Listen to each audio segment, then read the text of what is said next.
इसलिए जो है ये भ्रामक शब्द होने के नाते आत्मा शब्द को कबीरपंथी जीवी समझ करके उसका वर्णन करने लग जाते हैं।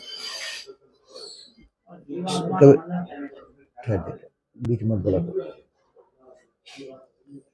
इसलिए जो है लोग वाग भ्रमित हो जाते हैं। आत्मा और ब्रह्म शब्द सिद्धांत दोनों एक ही चीज है। आत्मवाद को या ब्रह्मवाद को एक ही चीज है। तो कभी कभी कबीर पंथ भी जो है जीव को आत्मा कहने लग जाते हैं, तो उसका मतलब जीव ही होता है, आत्मा नहीं। समझाने की दृष्टि से आत्मा कह देते हैं कि लोग आत्मा शब्द से जीव समझते हैं, पर उसका मतलब जो है जीव ही है, आत्मा नहीं। क्योंकि आत्मा ब्रह्मवाचक है। आत्मा शब्द आत्मा ब्रह्म सिद्धांत दोनों सिद्धांत एक है, और सदगुरु श्री कबीर साहब का सिद्धांत वो नहीं है। सदगुरु श्री कबीर साहब का जीववाद सिद्धांत है, पारक सिद्धांत है। इसमें निर्णायक वस्तु है, निर्णय होता है। क्योंकि आत्मा जो है व्यापकवाद माना है उन्होंने, जीव व्यापक नहीं है। कोई भी चीज व्यापक नहीं है, व्यापक भाव से रहित है सदगुरु श्री कबीर साहब का सिद्धांत। तो न समझ की वजह से ऐसा कह देते हैं। और कबीरपंथी महात्मा कभी कोई जानबूझ कर भी ऐसा कहते हैं, क्योंकि उस चीज को नहीं समझ पाते लोग।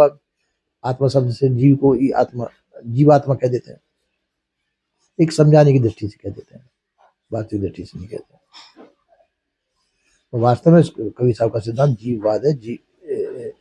जितने भी जो है सभी जीव हैं, और अपने अपने आप में जीव एक दूसरे में मिलता नहीं है। अपने अपने स्वतंत्र ही रहेंगे जीव।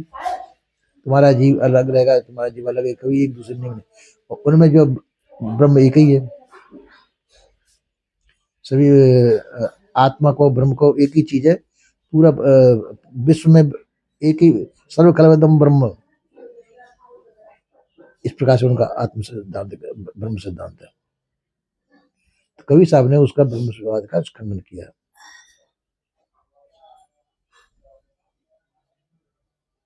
समझाने की दृष्टि से कोई कोई कबीरपंथी आत्मा शब्द को प्रयोग कर देते, जीव को आत्मा कहते, जीवात्मा कह देते हैं समझाने की दृष्टि से। क्यों सब जगह लोग आत्मा आत्मा चिल्लाते हैं, तो उनको समझाने के लिए वो आत्मा शब्द का प्रयोग कर देते कबीरपंथी। पर उसको समझना चाहिए वो आत्मा नहीं, ब्रह्म वाली आत्मा नहीं, जीव को ही उन्होंने आत्मा कहा है।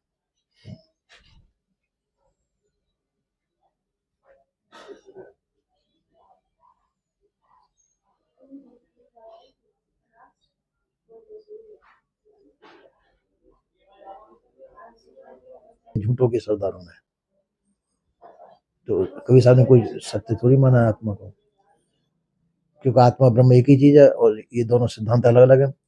सदगुरु श्री कबीर साहब का ब्रह्म पारक सिद्धांत है, उनका ब्रह्मवाद है। तो इतना होते हुए भी समझाने की दृष्टि से कभी कभी कोई कबीरपंथी महात्मा जीव को ही जीवात्मा शब्द से कह देता है। समझाने की दृष्टि से लोग ज्यादातर आत्मा जीव एक ही समझते हैं, इसलिए तो यह अलग अलग है।